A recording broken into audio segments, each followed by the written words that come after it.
हजरत आलमगीर औरंगजेब रदी अल्लाह तआला अन्हु ने की बारगाह में उनकी फौज का एक सिपाही गया, कहा सरकार मेरी माँ का इंतकाल हो गया, मेरे बाप का इंतकाल हो गया, मेरे अलावा उनकी कोई औलाद नहीं, मैं तने तनहा हूँ, जवान हो गया हूँ, अगर इजाज़त दीजिए तो मैं गाँव जाऊँ और अपने गाँव वालों को कहकर उनको गार्जियन बनाकर अपनी शादी की बात करूँ। मैं बहुत दिनों पहले की बात कर रहा हूँ कि लोग गार्जियनों के इंतखाब पर भी यकीन कर लेते थे, मगर हम उस दौर में जी रहे हैं कि आज का नौजवान अपने माँ बाप के इंतखाब पर भी यकीन और एतमाद नहीं कर पाता। चला, शादी हो गई, एकदम जल्दी जल्दी शादी हो गई, दुल्हन लेके चला, स्कॉर्पियो का जमाना तो है नहीं, डोली पे लेके चला। पहले बहुत शरीफ लोग होते थे, बाहर की हवा भी अपनी औरतों को लगने नहीं देते थे। अब तो हम इतने तरक्की याफ्ता हो गए कि तनख्वाह लेकर आते हैं तो बीवी को पैसा देते हैं, जा मार्केट करके आ। तहजीब व तमद्दुन का जनाजा तो हम लोगों ने बाहर निकाला है, अपनी शराफत को मौत के हवाले तो हम लोगों ने किया। चंद लम्हे मुझे बर्दाश्त कीजिए। दुल्हन पर्दे में है, यह नौजवान जो दूल्हा बनकर आया है भी अपनी डोली से कूदा, घबरा गया। मैंने तो दरवाजा में ताला लगाया था और दरवाजे के साथ ये घोड़ा जो बंधा है ये मेरा नहीं है, ये किसका है।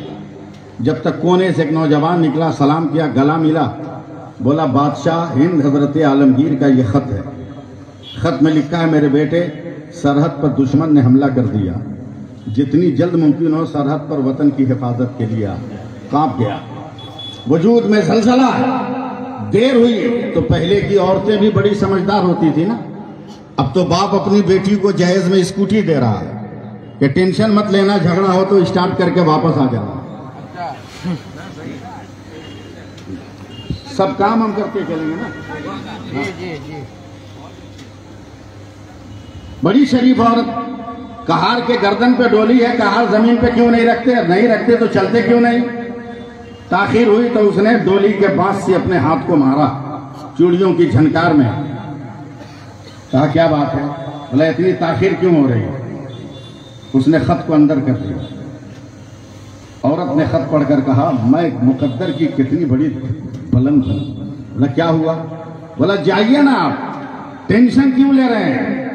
वतन की हिफाजत करनी है, निकलिए। अगर बच के आ गए तो जिंदगी भर गाजी की बीवी कहलाऊंगी और अगर कट गए तो जिंदगी भर शहीद की बेगम कहलाऊंगी। जाइए। ऐसा हौसला आज मिलेगा? नहीं। तहजीब को जिंदा करने के लिए यह प्रोग्राम किया गया, वरासतों को जिंदा करने के लिए यह प्रोग्राम किया गया।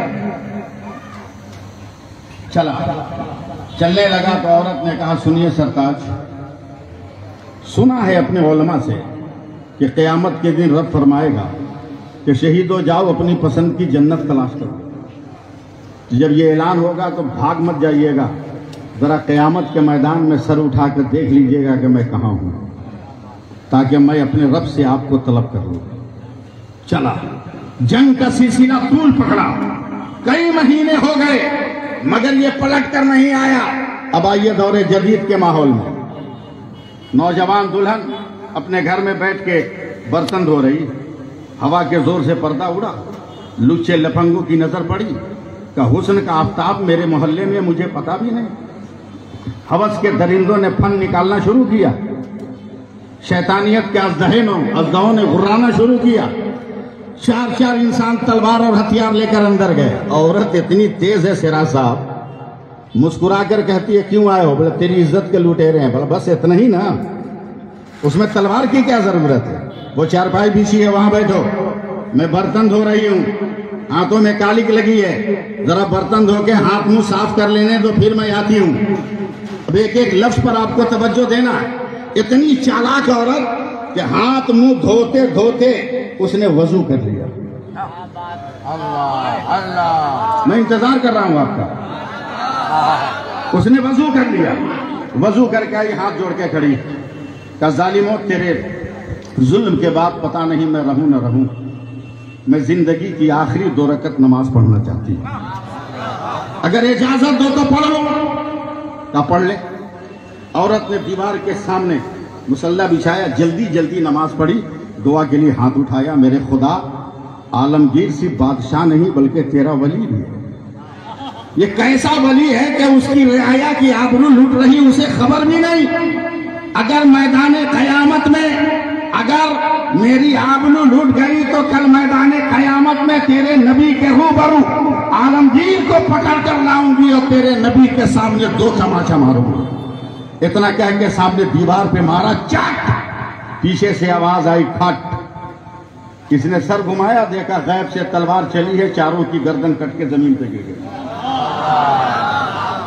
औरत बहुत तेज, उन्हीं की तलवार से उनकी कब्र खोद के दफन कर दिया। उधर 15-20 रोज के बाद बादशाह हिंद आलमगीर कहते हैं, बेटा तेरी मेहनतों ने, सिपाहियों की मेहनतों ने, कुर्बानियों ने फतह दे दिया। तेरी शादी हो गई? कहा हाँ हुजूर। का बीवी कैसी है? का देखा नहीं। आवाज कैसी है? का जी भर के सुना नहीं। सुना नहीं। क्या किरदार अमल क्या है? का परखा ही नहीं। क्या बोला, अभी तो मैं पालकी से उतरा था कि आपका खत मिला, मैं आ गया मैदान जंग में, खुश होकर गले लगाया, पेशानी चूमी और हीरे जवाहरात की थैली देकर कहा, बेटा ये बोनस है, तेरा इनाम है, 6 महीने बीवी के साथ जिंदगी गुजार। जब नौजवान चला तो हजरत आलमगीर मुस्कुराकर कहते हैं, बेटा जब घर जाओगे ना तो कहना कि आलमगीर ने सलाम कहा। एक शक का कांटा था जो ज़हन दिमाग में चुभ गया। बीवी मेरी सलाम इधर से। तेज तलवार लेकर घर पहुंचा तो औरत कुरान की तिलावत कर रही थी। अभी भी आप लोग बोल नहीं रहे हैं। मैं जानता हूं बुलवाना, लेकिन मैं हिम्मत नहीं कर रहा हूं, मैं थका हुआ हूं, बाहर से कुछ देर पहले आया हूं। कुरान की तिलावत कर रही है। जावेद साहब इतनी सूझबूझ वाली औरत, नजरों को जरा सा तिरछी करके देखा का जलाल में एक सफा बढ़ा दिया तिलावत में। देखा अभी भी जलाल है, एक सफा और बढ़ा दिया तिलावत में। देखा चेहरे की लकीरें पुरसकून हो गई, खड़ी हुई, क्या सलाम वालेकुम कहिए। बादशाह सलामत कैसे हैं? नंगी तलवार गर्दन पर रखी। बीवी का तकद्दुस देख के जो भूल गया था, बादशाह का नाम आते ही याद आ गया। गर्दन काट दूंगा, पहली बार मैं तेरे सामने रूबरू खड़ा हूं, तूने मेरा हाल नहीं पूछा, बादशाह की खैरियत पूछ रही है, क्या कनेक्शन है तुझसे? औरत की आंखों में आंसू आ गए। का बादशाह ने कुछ नहीं कहा नहीं, का उल्टे पैर दिल्ली जाओ। तलवार लिए लिए पहुंचा, हजरत आलमगीर की बारगाह में देखकर मुस्कुराया, का बेटा क्या है? बोला सरकार जल्दी से शक दूर कीजिए, वरना किसी एक वजूद का नाहक कत्ल मेरे हाथ से हो जाएगा। कहा क्या हुआ? कहा मेरी बेगम आपको सलाम कर रही है, आप मेरी बेगम को सलाम कर रहे हैं, यह अनदेखा ताल्लुक कैसा है? हजरत आलमगीर ने बैठाया है और बैठाने के बाद बोलना शुरू किया है। अब 55 ग्राम वालों आपको भी बोलना शुरू होना होगा। बेटा आज से 19 दिन पहले का है, तेरी बीवी बर्तन धो रही थी, 4 लप्पे 4 लुच्चे लुफंगे हाथों में हथियार लेकर तेरी बीवी की आबरू लूटने गए। उसने कहा रे आबरू ही न लेनी है, जरा इत्मीनान से बैठ, हाथ मुंह धो लेने दे। उसने हाथ मुंह धोने के बहाने उसने जो है वजू कर लिया। वजू के बाद 2 रकत नमाज की मोहलत मांगी और 2 रकत नमाज पढ़ने के बाद उसने ये दुआ किया कि परवरदिगार अगर मेरी आबरू लुट गई तो आलमगीर को क़यामत के मैदान में छोड़ूंगी नहीं, तेरे नबी की रोबरू लाकर 2 तमाचा मारूंगी। जाकर कह देना कि आलमगीर सिर्फ वली नहीं है, ये बादशाह भी है, इतने जोर से तमाचा न मारा करे। क्या मतलब? 19 दिन हो गए, पीठ से कुर्ता उतार कर दे, आज भी तेरे बीवी के पंजों का निशान मेरी पीठ में पाया जा रहा है। नौजवान ने जब निशाना देखा और निशान को चूम कर पलटा, कहाँ जा रहे हो? आप तो सीधा ठोक कर ऐलान करूंगा, ऐ दुनिया वालों, जब भारत का आलमगीर मदद कर सकता है तो बगदाद का दस्तगीर की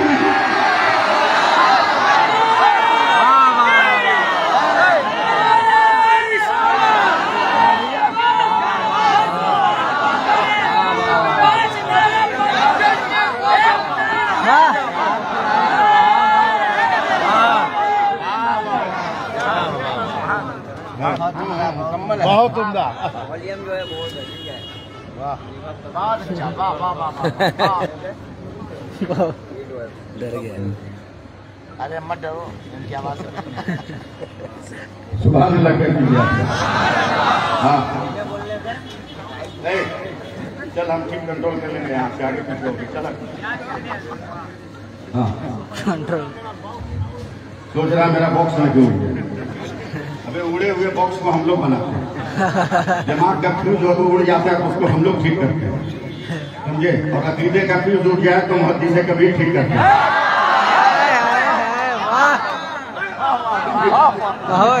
मुहद्दिस से कभी ठीक करते हैं, काहे कोई जरूरत पड़े। सुनो दोनों मत सादिकीन क्या है, सुनो तारीख बगदाद में हजरत आया है, हर दौर में चेहरा बदलने और रूप बदलने का रिवाज आम रहा है शराब जमाने का है। आज भी लोग रूप बदल रहे हैं।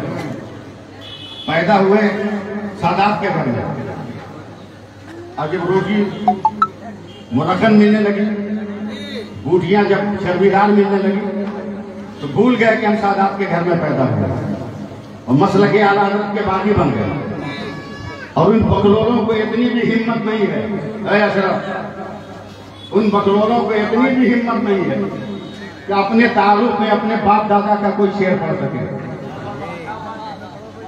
उन बकलोरों को इतनी भी तौफीक नहीं है अब्दुल कि अपनी तहकीक अपने खानदान की अजमतों का गुण गाने के लिए अपने बाप दादा का लिखा शेर पढ़ सके। जिस आला हजरत से बगावत करते हैं अपने खानदान की अहमियत जताने के लिए, उसी आला हजरत का शेर पढ़ते हैं कि तेरी नस्ल पाक में है बच्चा बच्चा नूर का, नूर तेरा सब का। उसी आला हजरत का शेर पढ़ते हैं। इसीलिए तो पूरे हिंदुस्तान में चिल्ला कर कहता हूँ, मजार वालों, मजार किसी के भी बाप का हो सकता है, मगर उस पर जो चादर चढ़ रही है वो तेरे बाप की करामतों की चादर नहीं है, वो इमाम अहमद रज़ा के फतवों की चादर है।